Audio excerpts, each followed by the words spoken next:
The Boy Who Learned in One Night. In the great city of Benares, there lived a royal chaplain who served the king faithfully. For 7 generations, his family had conducted the Grand Elephant Festival, the most magnificent celebration in all the land. 100 elephants draped in golden cloth would parade through the streets, and the chaplain would lead the sacred ceremonies. It was a great honor and brought much wealth to his family. But one sad day, the royal chaplain passed away before he could teach his young son all the sacred knowledge needed for the festival. The boy was only 16, bright and eager, but he had not yet learned the 3 Vedas or the ancient elephant lore. His mother wept, for she knew that without this knowledge, their family would lose everything they had held dear for 7 generations.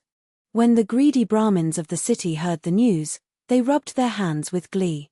They hurried to King Susima's palace and whispered, "Your Majesty, the chaplain's boy knows nothing.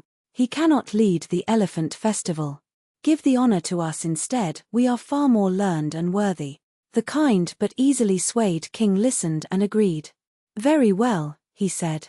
"You shall lead the festival in 4 days."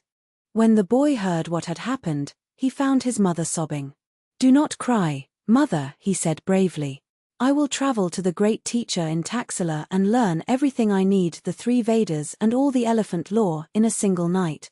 I promise I will return in time for the festival." His mother looked at him in disbelief, but seeing the fierce determination in his young eyes, she placed her hand on his head and blessed him.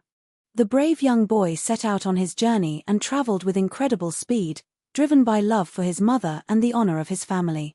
He reached the distant city of Taxila, where the most famous teacher in all of India lived. "Great master," the boy said, bowing deeply, "I must learn the 3 Vedas and all the elephant lore by tomorrow morning. My family's honor depends on it. Will you teach me?" The famous teacher was amazed by the boy's determination. Through the entire night, by the flickering light of oil lamps, the teacher poured his knowledge into the eager young mind. The boy absorbed everything like a sponge, every verse, every ritual, every secret of the elephant lore. By the time the first rays of dawn touched the sky, he had mastered it all. The teacher smiled proudly. "In all my years, I have never had a student like you." The boy raced home and arrived just as the great elephant festival was about to begin. 100 elephants covered in golden cloth stood in the palace courtyard. The greedy Brahmins were already at the front, ready to lead the ceremonies. But the young boy marched up to King Susima and declared in a clear, strong voice, "Your Majesty, I am the rightful leader of this festival. My family has served the crown for 7 generations. I challenge any Brahmin here to test my knowledge." The palace fell silent. The greedy Brahmins shuffled nervously, looking at one another. One by one, the boy recited the sacred verses with perfect precision. He named every ritual of the elephant ceremony without a single mistake. He answered every question the king posed with wisdom beyond his years. Not a single Brahmin dared to step forward and challenge him. King Susima was impressed beyond words. "You are truly your father's son," King Susima declared with a broad smile. "The honor of the elephant festival belongs to your family, now and always." The boy led the magnificent ceremony perfectly, and the 100 golden elephants paraded through Benares in a display grander than ever before. That evening, he returned home to his mother's proud, tear-filled embrace. Determination and hard work had saved his family's honor, proving that with courage and dedication, even the impossible becomes possible. Moral: with courage and determination, even the impossible becomes possible. True knowledge and hard work always triumph over greed and deceit. The Cloud Horse. Long ago, a brave merchant captain named Vijaya set sail across the great ocean with a crew of loyal sailors. Their ship was loaded with spices, silks, and treasures to trade in distant lands. Young Kavi, the youngest sailor, stood at the bow watching dolphins leap through the sparkling waves.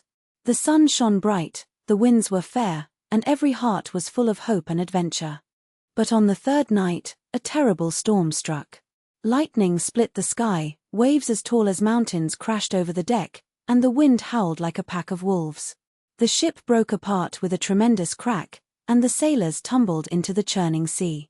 When dawn finally came, Captain Vijaya and his crew found themselves washed up on the shore of a strange and beautiful island they had never seen before, surrounded by swaying palm trees and white sand. Before long, beautiful women in shimmering pale blue robes appeared from the island's trees, led by a queen with long flowing black hair adorned with white flowers and mesmerizing violet eyes. "Welcome, tired travelers," she said with a dazzling smile. "Our island has food, shelter, and comfort for all of you. Stay as long as you wish." Young Kavi's eyes went wide with wonder. The sailors cheered and followed the women eagerly into their magnificent palace of white stone and crystal.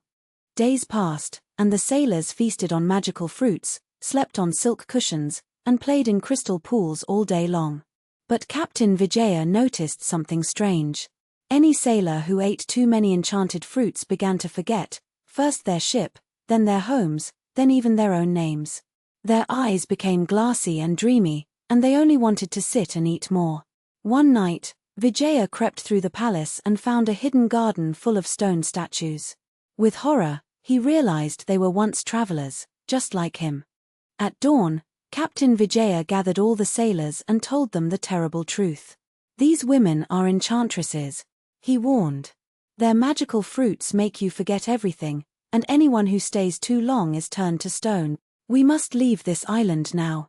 Some sailors believed their captain immediately. But young Kavi and many others shook their heads. "You are just being afraid, Captain," Kavi said dreamily. "Why would we leave paradise?" More than half the sailors refused to go. Just then, a magnificent sight appeared in the sky. A pure white horse with flowing silver mane, great feathery cloud-like wings, and gentle wise blue eyes descended from the clouds, its silver hooves barely touching the waves. "I am Valahar, the cloud horse," it called out in a voice like singing wind. "I have come to carry the wise ones home. Climb on my back, all of you who wish to return to your families. But you must not look back at the island, no matter what you hear." Captain Vijaya and the wise sailors who had listened climbed onto Valahar's broad white back. The enchantress queen ran to the beach, her voice suddenly sweet and pleading. "Please don't go," she cried. "We love you. Stay with us forever." Some sailors on Valahar's back began to waver and turn their heads. "Don't look back," Captain Vijaya shouted. "Remember the stone garden." Those who trusted the captain held on tight and kept their eyes forward. Valahar spread his mighty wings and soared into the sky, carrying the faithful sailors safely over the ocean. Valahar flew through golden clouds and across the endless blue sea until finally the sailors saw the familiar shores of their homeland. As Valahar gently landed on the beach, mothers, fathers, wives, and children came running with joyful tears. Captain Vijaya slid off Valahar's back and bowed deeply to the magical horse. "Thank you, Valahar," he said. "You saved us all." The cloud horse nodded wisely. "It was your own wisdom that saved you, Captain. I could only carry those brave enough to listen." Back on the enchanted island, something wonderful happened. When the enchantress queen saw that the cloud horse had taken away those who were wise, she felt a strange sadness. Without new travelers to enchant, her magic began to weaken. One by one, the stone statues in the hidden garden cracked and crumbled, and the travelers within woke up, free at last. Even young Kavi blinked his eyes, the dreaminess fading away, and he remembered who he was. They built a raft and sailed home, wiser than before. And so the tale of the cloud horse teaches us a powerful lesson. Not everything that looks wonderful is truly good for us. When wise voices warn us of danger, we must have the courage to listen, even when it means leaving behind something that seems like paradise. The cloud horse comes for those who are brave enough to face the truth and hold on tight through the journey home. Remember, true happiness is not found in enchanted dreams, but in the love and warmth of the people waiting for us at home. Moral: listen to wise counsel. Not everything beautiful is truly good for you. The Parrot Brothers. In the great city of Benares, there lived a kind old merchant named Dania who loved animals dearly.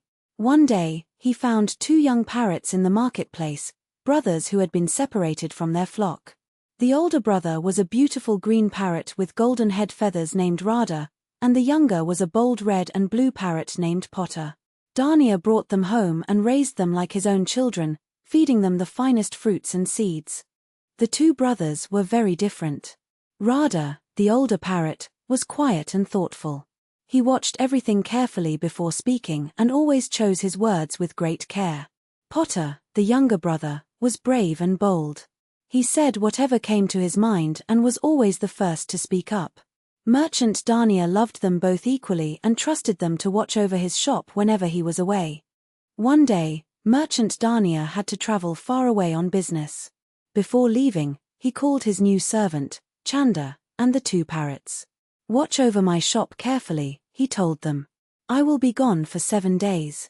But what Dania did not know was that Chanda was not an honest man. The very first night the merchant left, Chanda crept into the storeroom and began stealing silver coins from the treasure chest, stuffing them into a hidden pouch under his robes. Potter was furious when he saw the theft. "How dare you steal from our master?" he squawked loudly from his perch. "I will tell everyone what you have done." Radha quickly whispered, "Brother, wait. Think before you speak." But Potter would not listen. He flew right at Chanda, flapping his wings and screeching, "Thief! Thief!" Chanda's eyes went dark with anger. He grabbed poor Potter and locked him in a small wooden cage, covering it with a cloth so no one could hear his cries. With Potter silenced, Chanda grew bolder. He stole more coins every night and even began taking bolts of fine silk. He told the neighbors that Potter had flown away. But wise Radha said nothing. Instead, he quietly watched and remembered everything. Each night, he saw exactly which treasures Chanda took and where the thief hid them. Radha knew that speaking up now would only get him captured too, and then no one would ever know the truth. When Merchant Dania finally returned, Chanda greeted him with a false smile. "All is well, master. Everything is in order." Dania noticed Potter was missing and asked where he was. "He flew away one night, sir," Chanda lied smoothly. But then Radha flew to his master's shoulder and spoke carefully. "Master," he said, "the one who speaks too quickly now rests silently in a dark box. And the things you cannot see are hidden where the jasmine grows behind the kitchen wall. Go and look, and you will find the truth." Dania hurried behind the kitchen wall and there, buried beneath the jasmine bushes, he found sack after sack of his stolen silver and silk. Then he found the cloth-covered cage and pulled off the cover. There was poor Potter, thin but alive, blinking in the sunlight. "Potter!" Dania cried with joy, gently lifting the parrot out. Chanda tried to run, but the neighbors blocked his path. The guards were called, and the dishonest servant was led away to face justice. That evening, as Dania fed both parrots their favorite mango slices, Potter hung his head. "I am sorry, brother," he said quietly. "You tried to warn me, and I didn't listen." Radha nuzzled his brother gently. "You were brave to speak up for what was right," he said. "But bravery without wisdom can lead to trouble. Sometimes the wisest thing is to wait for the right moment to tell the truth." And so the two brothers learned from each other. Potter learned patience, and Radha learned that even quiet wisdom needs courage to speak when the time is right. Moral: wisdom is knowing not just what to say, but when and how to say it.